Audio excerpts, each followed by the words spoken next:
Hello and welcome back to the Wright YouTube channel. Today we are back with Glenn for the 12th man, reviewing the game against Ross County and previewing the upcoming game against Kilmarnock.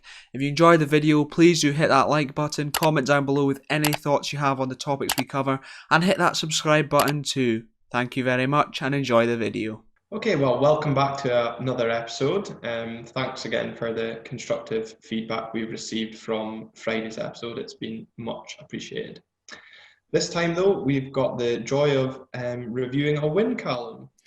Oh, I'm a lot happier than I was after the last two games, to be honest. It was very enjoyable and entertaining stuff. No complaints. Genuinely no complaints, I don't think. I'll probably find something later on, though. I'm sure. Yeah, I mean, I think after, when we were discussing on Friday, especially with Adam, the Ross County fan, we were a bit apprehensive. He talked up Ross County's style of play and use of the width of the pitch, but something that never really materialised from Ross County. And I guess it was, a very comfortable performance in the end, kind of marked by the way we stamped our authority the first 20 minutes. Yeah, we sort of came flying out the traps the way Motherwell did against us. And that's weird because after the European game that we thought they'd be tired, they came flying out the traps. And after a European game where we thought we'd be tired, we then came flying out the traps as well. And just sort of steamrolled them. Could have been 2-3 up within about 20 minutes like Motherwell were. Obviously, it took a bit longer, but we got there in the end. So that's the main thing, I suppose. Yeah, I thought, Scott Wright was a very good chance that he really should have done better with. McGinn unlucky hitting the post, McCrorie from distance. It was getting to the stage in the first half, I was thinking, are we just, you actually said to me, it's just going to be one of those days. Yeah. And I think, we got the goal right at the perfect time. But I was listening to McInnes's post-match interview and he said that start to the game was the plan. They wanted to go and get in the faces of Ross County. But do you think yesterday we were just excellent, or do you think it was a combination of Ross County being poor as well? Obviously, I think it helped. Ross County were very far off their game. But I think the way we sort of started the game and came out with that intent obviously did help us set us on this front foot for the rest of the game. But Ross County were poor, weren't they? They were terrible. Yeah.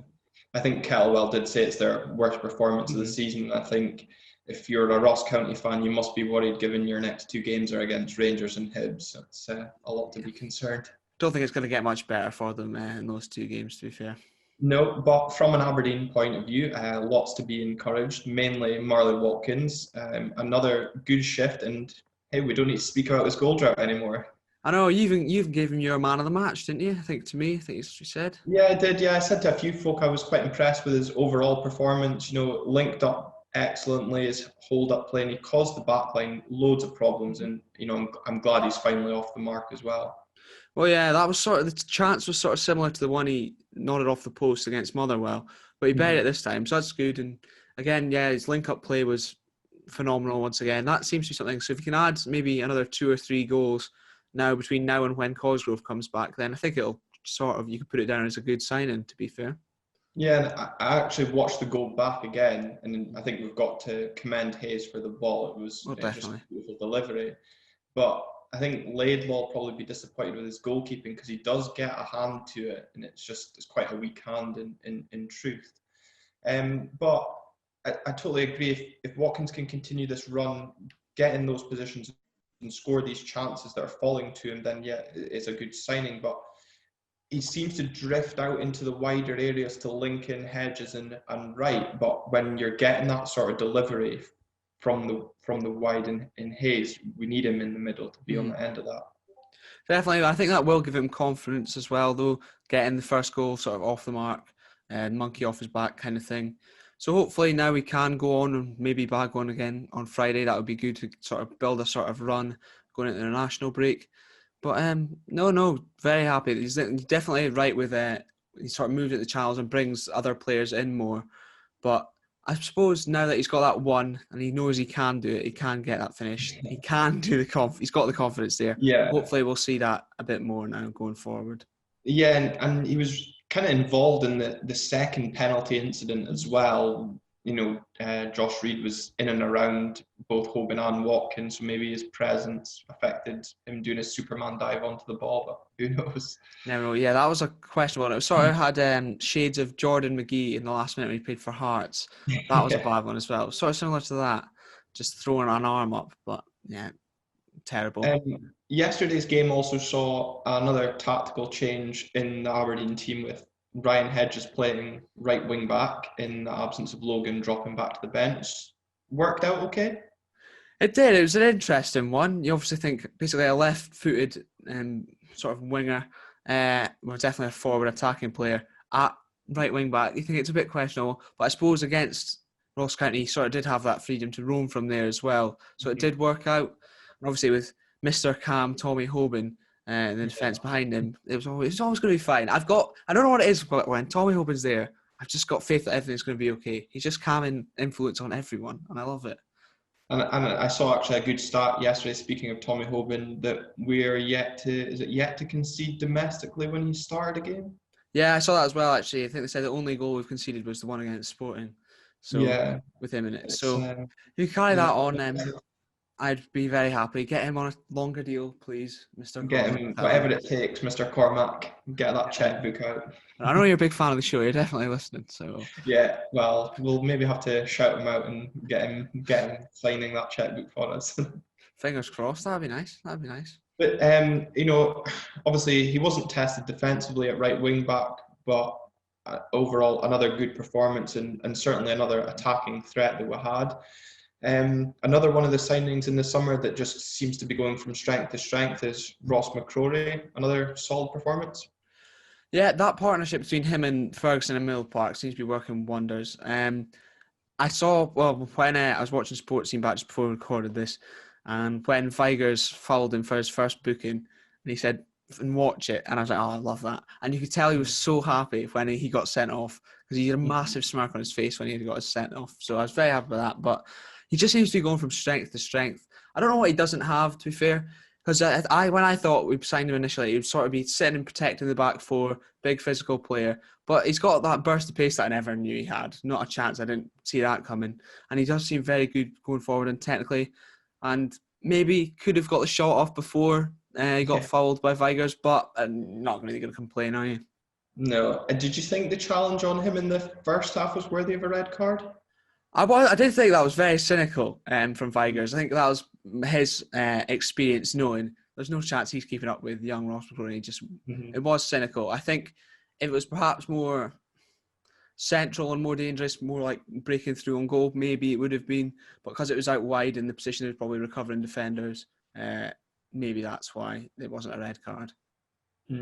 I think you're right. I think I said to you as well, and we were lucky that Vigurs, touched, kind of got that push on McCrory, because it was kind of a bit of a bad second touch, really, in the build-up to the first penalty. But it's a bit of experience there. You feel the contact go down, give the referee a decision to make, and when the referee's Willie Collum, he'll gladly make those decisions all day long, and any excuse to get the red card out. Yeah, definitely. But positive signs. Seeing him breaking forward from midfield as well. Just I love him. Love Tommy Hoban. All of our summer signings I'm genuinely happy with, but I've not been able to say for a couple of seasons, so it's all good. Yeah, it's nice to have that feel-good factor back, especially on the back of a victory. But just briefly again on McCrory, we saw something on social media today, again before recording. There's possibly talk of him gaining a full Scotland call-up to the squad. Him and Ferguson already in the under-21 squad that was named last week. Do you think a full national call-up would be deserved? I definitely think, based on his form, and also the fact there's 3 games in this international break, having someone with the versatility of McCrory would be pretty beneficial. Obviously, if need be, centre-back, right-back, or centre-mid.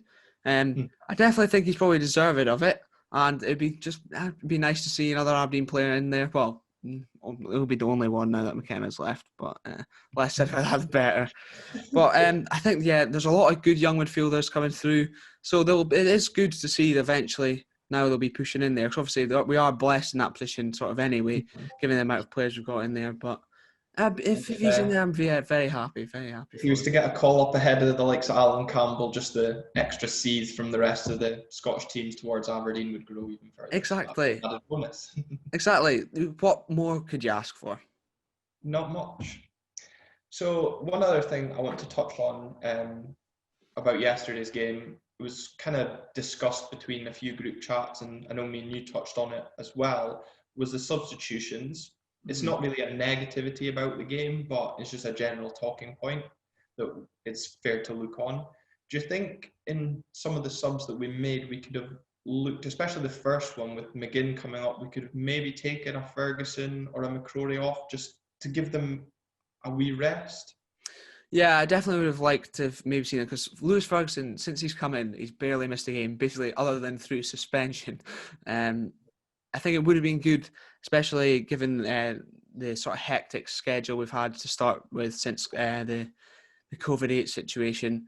I think it would have been good to get him possibly some rest, even if it just 10, 15 minutes towards the end of the game, protect him for the upcoming week, especially with him going into the international break and being involved with that as well. But and also to get guys like maybe like McLennan, Hernandez some more time than they did get. But I suppose at the same time you're looking at Niall McGinn. Obviously he's not played so much so far this season, but at the same time you're thinking he is 33 now or something like that. So the legs might be going a bit more. Maybe protect him as well going into Friday, because he might start that game as well. You never know. You never know, and I have to say, actually, on Niall McGinn, what a joy to watch that link-up between him and Hayes the first 20 minutes. That was a good throwback to the good old days. I know, I did feel nostalgic watching it. I was very happy. It was amazing. It was just like being back in 2014. Much simpler times. Yeah. And one sub that you mentioned there, Ronald Hernandez, we finally see him again after his exile since I think it was St Johnstone was the first 45. That was the last time he played for us. So a kind of interesting one. There's a lot of talk of him not being a McInnes signing. Do you think that's having a part in him not playing? Do you think it's maybe fitness, or he's just not performing in training? Because I know when I've been in kind of meetings with McInnes before these like Q&As that he does, he speaks about the players having to train through the week to deserve their place in the team. So I'm wondering if there's maybe a training issue there. Possibly. It does seem, the whole situation just seems really, really bizarre. So people mentioning like it's just going to be here a couple of years and then he'll be off to Atlanta. I don't understand I don't have a clue what it is. But the fact is, McInnes obviously isn't fancying him right now. Whether that he's not settled yet, I don't know how difficult it is. Well, obviously, he's from Venezuela, but coming from Norway to Scotland as well. It just seems all very odd. And I don't know if he's got family over here just now and he's all settled with that, or he's homesick. Not helpful, but it's sad. I like Ronnie. He came on, he did all right. He looked okay. If he'd scored, it would have been amazing, though. I think we could all agree that. I mean, if the fans had been there and he'd scored, I would just couldn't imagine what it would have been like. But that's not to say we're, saying he must start, because, Matty Kennedy's done nothing wrong in that position so far this season. And obviously Hedges filled that role yesterday and didn't really put a foot wrong. It's just a talking point we're seeing kind of growing a little bit on social media, and people beginning to ask questions. We've spent a lot of money on the player, so I think people have a right to ask what's going on. Yeah. But the win yesterday takes us 2 points behind Hibs, Hibs' side that everyone thought turned a corner. So we're obviously not doing much wrong. And hopefully we can continue that momentum into Friday's game against St Mirren. St Mirren on the back of a pretty dire run of form, bottom of the form table, just think 1 point they've picked up in their last 6 or 7. Do you see us continuing, or extending a winning run now on Friday? See, you would obviously, looking at the form guide, you probably think, oh, surely there's no way. But at the same time, it's Aberdeen. There is a chance that we would be the first team to lose to them in like 6 games or whatever. But I think if we play the way we did yesterday, come flying out of the traps again, then we should put them away, surely. You'd think so, wouldn't you? I mean, I think when you look at St Mirren this season, I follow Pie and Bovril on social media, and, you look at them speaking about their goalkeeper probably being their best player. I think that tells you a lot. I mean, you look at Ross County yesterday, the excitement that the PA announcer had announcing Ross Laidlaw as man of the match to an empty stadium. So, and watching the highlights from their defeat on Saturday to Kilmarnock, especially where the goal came from a Kilmarnock point of view, I think we should have no problem exploiting their weaknesses in defence and certainly getting in behind. We've just, hopefully we can show another clinical instinct, kind of dissimilar to what we had in the first 20 minutes yesterday, and actually put these chances away and kill the game off nice and early again. That would be a good sign. Yeah, that would definitely be an idea. I think they do have, like, the guy Durmus, he really, like, he sort of has flashes of, like, absolute brilliance and then sort of fades in and out of games. So they do have threats if we're not careful that they could hit us on the break. And obviously at set pieces, it wouldn't be unlike Aberdeen for Joe Shaughnessy to score, would it? Well, that was a player I was going to mention, you know, coming back to Pittodrie. Obviously, we were linked with him, was it a couple of seasons ago now, and he was close to signing a deal and ended up not. But they do have threats, and we struggled down there last season, albeit we did win in the Scottish Cup.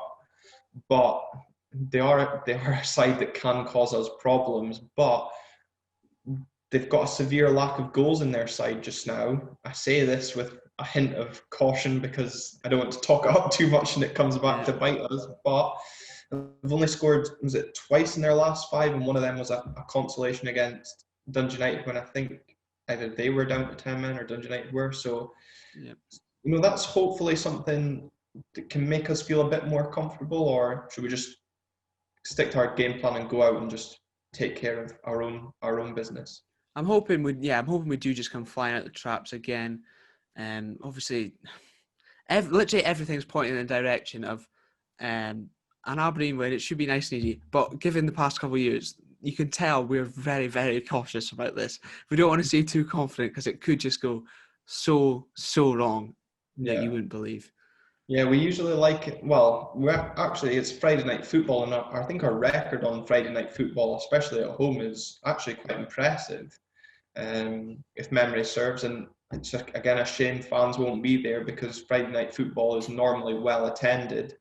And I know, speaking of our good friend Dave Cormack, he has all these magical plans for Friday night football in ways of, certainly in the future, getting fans in and getting good deals, certainly with the Edinburgh clubs, or maybe even later kickoffs on a Saturday. So, you know, something hopefully when fans are back that can be explored again. But from an Aberdeen point of view, do you think we'll make any changes to the team ahead of Friday's game? I can't see anything drastic. I don't think there's much reason to, unless there's been any knocks, obviously we don't know about. I think I would be quite happy to just go with the exact same, because obviously now there's no European games. Hoban should be okay, unless, when we played midweek games, so he should be fine for Friday.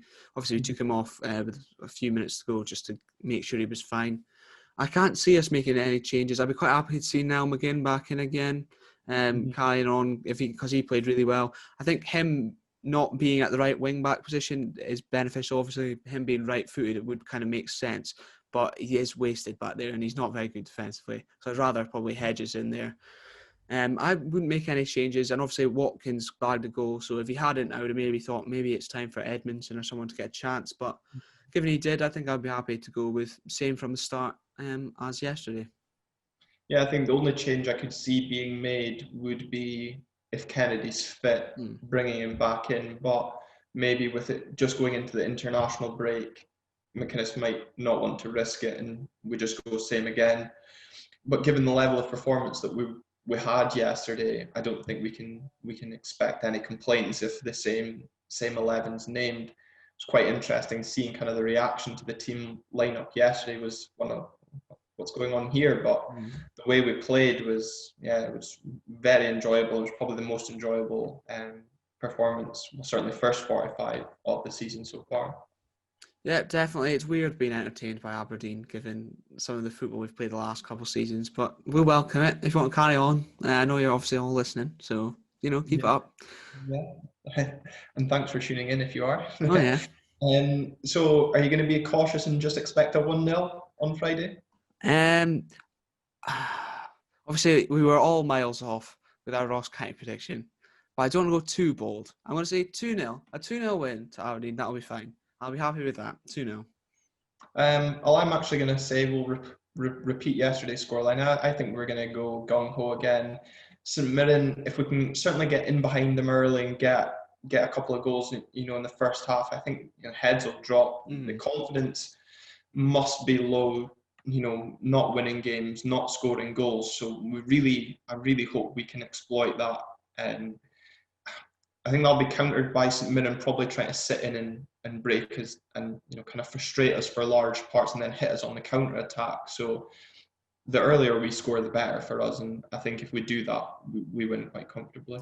Definitely. Look at us being all positive, actually predicting wins and clean sheets. This is unusual. Oh, no.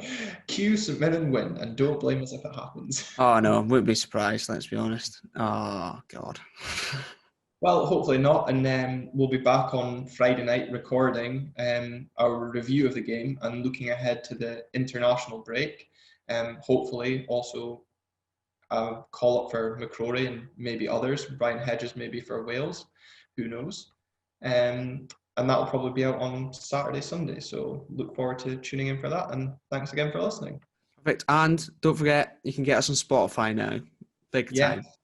Anchor, Spotify, YouTube, look at us go. I know, we're all there. We're all there. Red TV. I know. That's next. Perfect. So, Dave, get your checkbook out for Hoban and get us signed up for Red TV. Now, there we have it. Thank you very, very much for watching this video. If you have enjoyed, please do hit that like button. Comment down below with any thoughts you have on the topics we covered, even if you thought we were talking absolute nonsense. And subscribe to come back for more. I've got plenty of other good stuff going on the channel. Football Manager save with Aberdeen as well. And also, you can listen to this on Spotify from now on. If you fancy doing that, you don't want to see our ugly mugs more often than you need to, then why not check that out. Thank you very, very much for watching and take care.